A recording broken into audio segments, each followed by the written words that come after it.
Hello student, स्वागत है आपका एकमी क्लासेस के अपने यूट्यूब चैनल पर। और हिंदी का लास्ट वीडियो है अभी, जो 10 मिनट का होगा। 10 मिनट में जो भी इम्पोर्टेंट व्याकरण के क्वेश्चन हैं वो बताए जाएंगे। तो सबसे पहले समास पे बात कर लेते हैं। समास से क्वेश्चन आता है, आपको वाक्य दिया रहेगा, पूछेगा ये कौन सा समास है।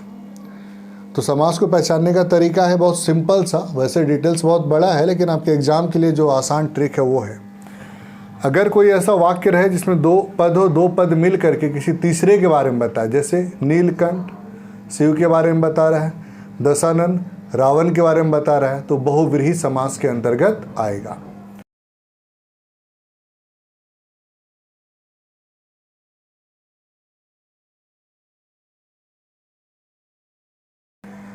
दूसरा आपका द्वंद्व समास। अगर दो पद है, दोनों पद का प्रधानता समान है, जैसे माता पिता, भाई बहन, दादा दादी, तो द्वंद्व समास के अंतर्गत आएगा।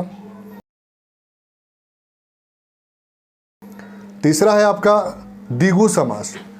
तो कोई ऐसा अगर पद रहे जिसमें पहला जो शब्द हो वो संख्यावाचक हो, तो द्विगु समास के अंतर्गत आएगा। लेकिन एक बात यहाँ पे यार ध्यान रखेंगे, दशानंद में भी पहला जो पद है वो संख्यावाचक है, लेकिन दशानंद 10 सिर वाला दुनिया में केवल एक ही व्यक्ति था और रावण था, इसलिए द्विगु समास में आएगा।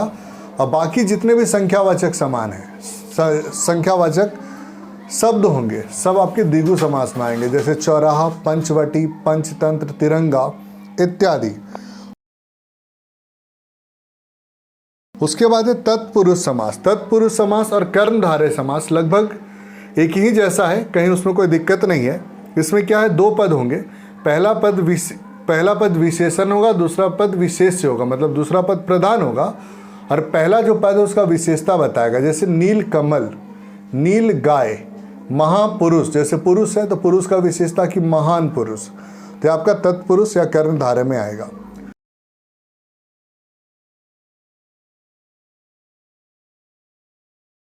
अव्ययी भाव समास जो है उसमें क्या होगा, दो पद होंगे, पहला पद अव्यय होगा और दो पद को अगर जोड़ देंगे तो भी वो अव्यय ही होगा। जैसे प्रति भी अव्यय है और प्रतिदिन अगर ऐड कर दें तो भी वो अव्यय ही होगा।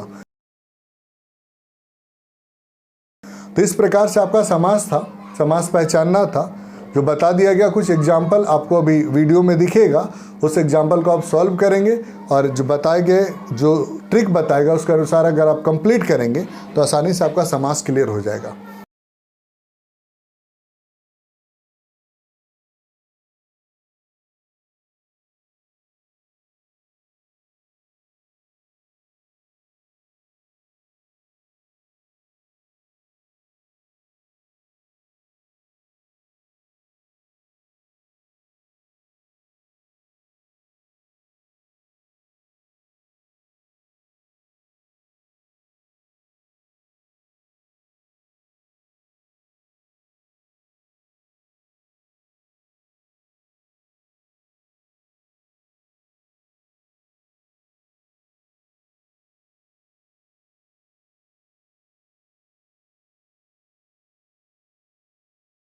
इससे पहले वाक्य, वाच्य और क्रिया बताया जा चुका है, उसका भी कुछ क्वेश्चन आपको दिया जाएगा, 15 से 20 क्वेश्चन प्रैक्टिस के लिए।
उसके अलावा अनेकार्थी शब्द आता है।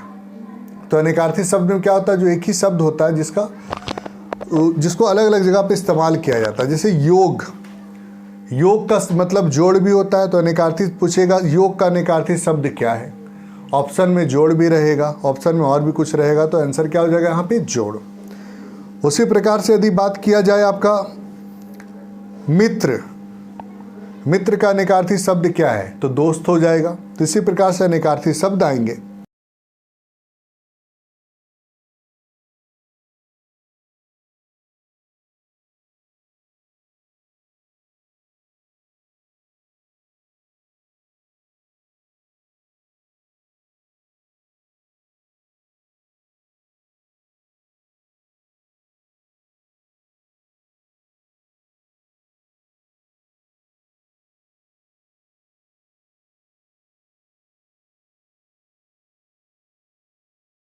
निबंध का बात करते हैं। निबंध में 4-5 आपको निबंध बताया जा रहा है, जिसमें से एक आ सकता है।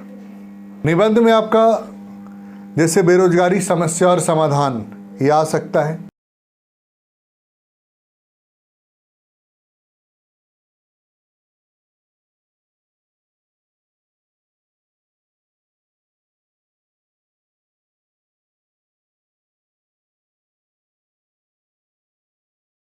भगवान बिरसा मुंडा पर निबंध लिखने भी आ सकता है।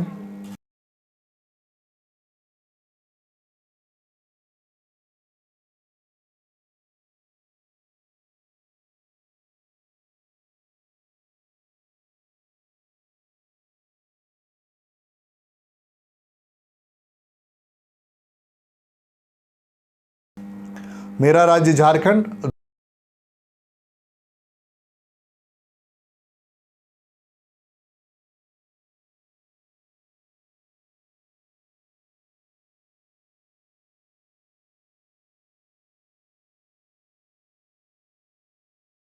दहेज एक कुप्रथा। तो ये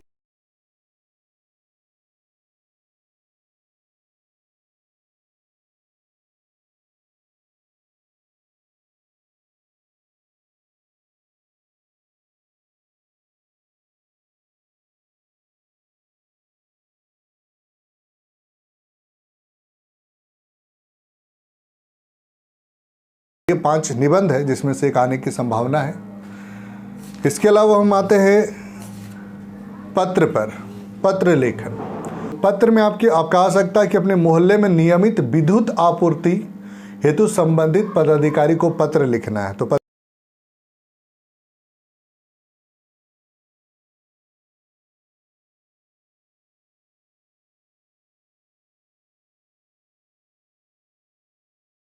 पत्र किस प्रकार से लिखना आपके स्क्रीन में भी दिखाई दे रहा होगा।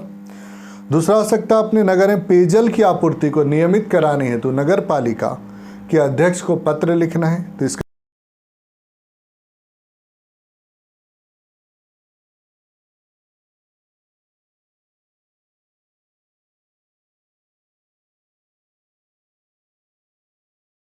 भी जो फॉर्मेट है आपके स्क्रीन पर नजर आ रहा होगा। इसके अलावा आ सकता है अपने मित्र को एक पत्र लिखिए जिसमें किसी रमणीय स्थल मतलब ऐतिहासिक स्थल का संक्षिप्त वर्णन करना है।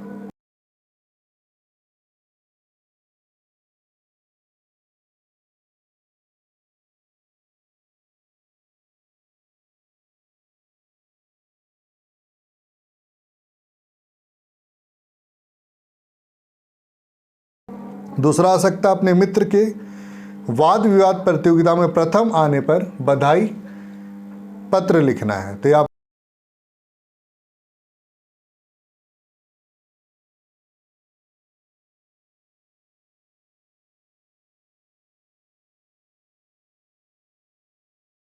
आपका पत्र से रिलेटेड क्वेश्चन था। नॉर्मली इसका फॉर्मेट देख लेंगे तो आप कोई पत्र पूछेगा तो समझ में आ जाएगा, लेकिन उम्मीद है कि इसी में से पत्र भी आएंगे। अब हम आते हैं विज्ञापन पे। तो विज्ञापन, किसी भी चीज़ पे विज्ञापन दे उसको आप जितना सजा के लिखेंगे, जितना बेहतर स्लोगन के साथ लिखेंगे उतना ज़्यादा बेहतर होगा। वैसे इसमें एक्स्ट्रा क्वेश्चन ऑप्शनल भी रहता है, आप आंसर भी लिख सकते हैं, विज्ञापन भी बना सकते हैं। ब्लैक ब्लू पेन का इस्तेमाल किया जा सकता है, याद रखेंगे। तो विज्ञापन में ध्यान रखेंगे, हो सकता है टूथपेस्ट का विज्ञापन हो, साबुन का हो, बिस्किट का हो, पर्यावरण बचाओ जीवन बचाओ पे हो सकता है, या सड़क सुरक्षा जीवन रक्षा पर विज्ञापन आ सकता है।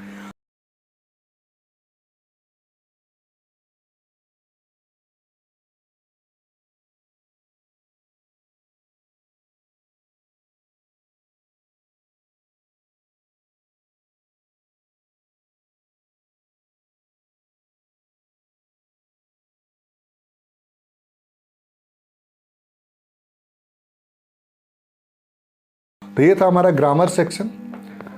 दोपहर तक जितने वीडियो मिले उम्मीद है आपने याद कर लिया होगा, समझ में भी आ गया होगा। तो अभी ग्रामर सेक्शन को कंप्लीट करें और कल के एग्जाम में अच्छे से अच्छे नंबर प्राप्त करें। धन्यवाद। जय भारत, जय हिंद।